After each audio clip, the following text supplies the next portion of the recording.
जय माँ काली मित्रों, आपका हमारे चैनल माँ काली माँ दुर्गा शक्ति संवाद में स्वागत है। मित्रों, अगर आप हमारे चैनल पर नए हैं तो हमारे चैनल को सब्सक्राइब कीजिए, लाइक कीजिए, शेयर कीजिए, साथ ही नोटिफिकेशन बेल को भी प्रेस कीजिए जिससे हमारी आने वाली वीडियोस का नोटिफिकेशन आपको तुरंत मिल जाए। मित्रों, आज का जो विषय है वो विषय ये है कि शक्ति को गद्दी देने का वास्तविक अर्थ क्या होता है। आप बहुत लोगों के मुंह से सुनते होंगे कि गद्दी देते हैं या शक्ति गद्दी मांगती है, तो वो गद्दी का क्या अर्थ होता है और वास्तविक रूप से गद्दी देना क्या होता है। क्योंकि गद्दी का जो अर्थ लगाया जाता है वो ये लगाया जाता है कि गद्दी देने का अर्थ है जन कल्याण, जबकि ऐसा नहीं होता। गद्दी देने का अर्थ जन कल्याण नहीं होता। जब आपके शरीर में कोई ऊर्जा आती है, कोई दिव्य तरंग आती है, वो कोई भी ऊर्जा हो सकती है, किसी भी देवी देवता की ऊर्जा हो सकती है, माँ दुर्गा, माँ काली की, भैरव जी की, और बालाजी के दूत हो सकते हैं, भोलेनाथ के दूत हो सकते हैं, या माँ मसानी हो सकती है, माँ शीतला हो सकती है, कोई भी हो सकती है।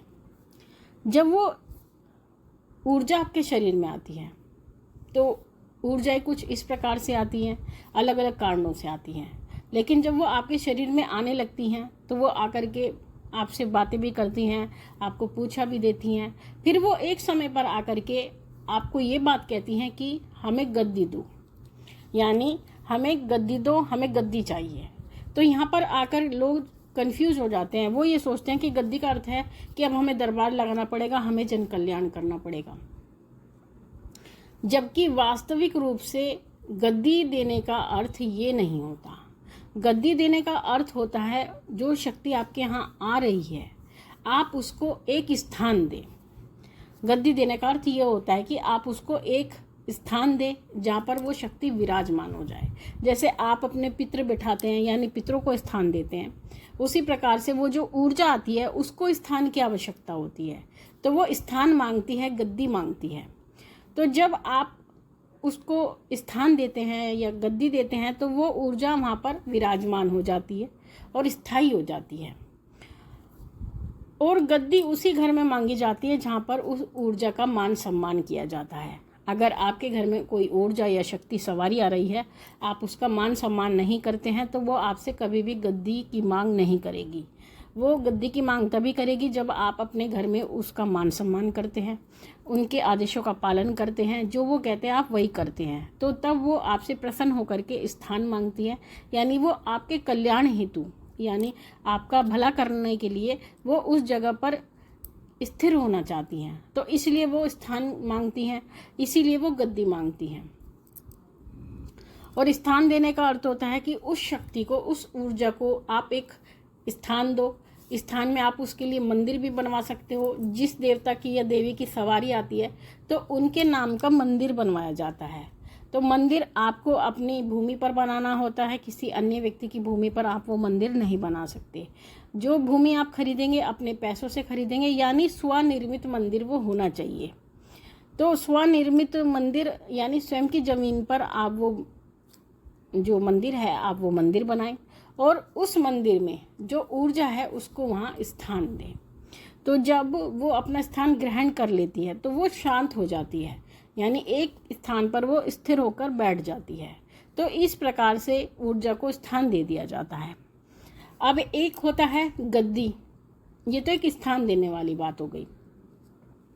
अब दूसरी बात आती है जब वो जन कल्याण करना चाहती है, यानी जो ऊर्जा आपके शरीर में आ रही है अगर वो जन कल्याण करना चाहती है।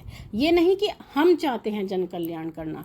हमारे पास ऐसे बहुत सारे लोगों के मैसेज आते हैं जो ये कहते हैं कि हमारे शरीर में हम माँ काली को बुलाना चाहते हैं, हम माँ दुर्गा की सवारी चाहती हैं, हम भैरव जी की सवारी चाहते हैं, क्योंकि हम जन कल्याण करना चाहते हैं। जन कल्याण करने वाले आप कौन होते हैं? किसको आपने ये अधिकार, आपको किसने ये अधिकार दिया है कि आप जन कल्याण कर सकें? क्योंकि जन कल्याण इच्छा के आधार पर नहीं होता, जन कल्याण आदेश के आधार पर होता है।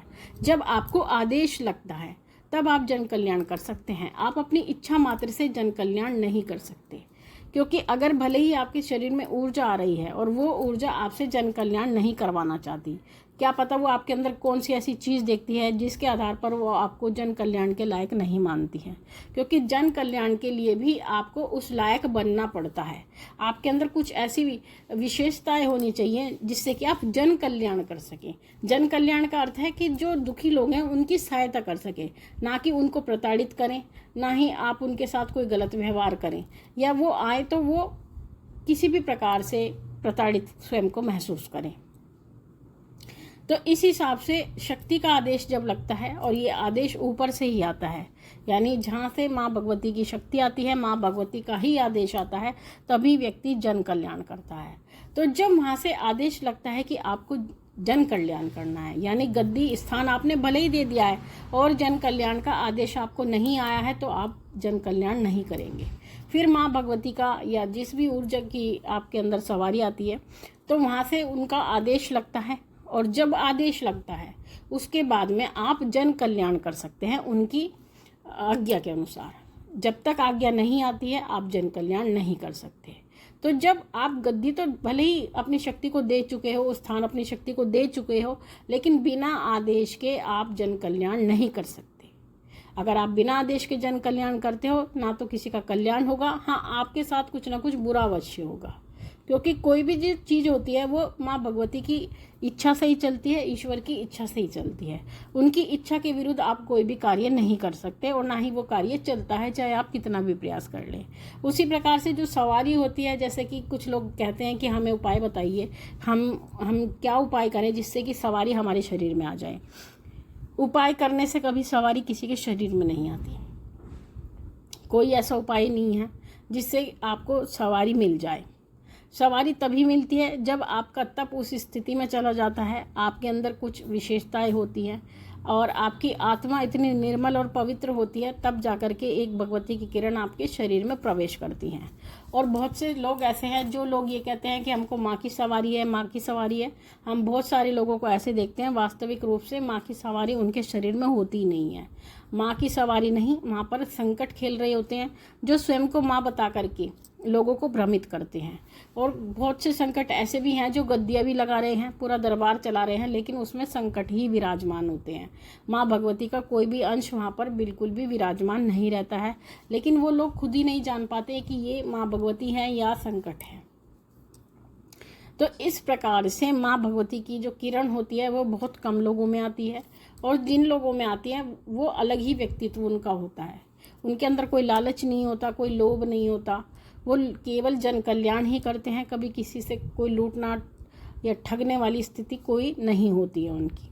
तो इस प्रकार से जन कल्याण किया जाता है। गद्दी जब लगाई जाती है तो आदेश के अनुसार ही लगाई जाती है।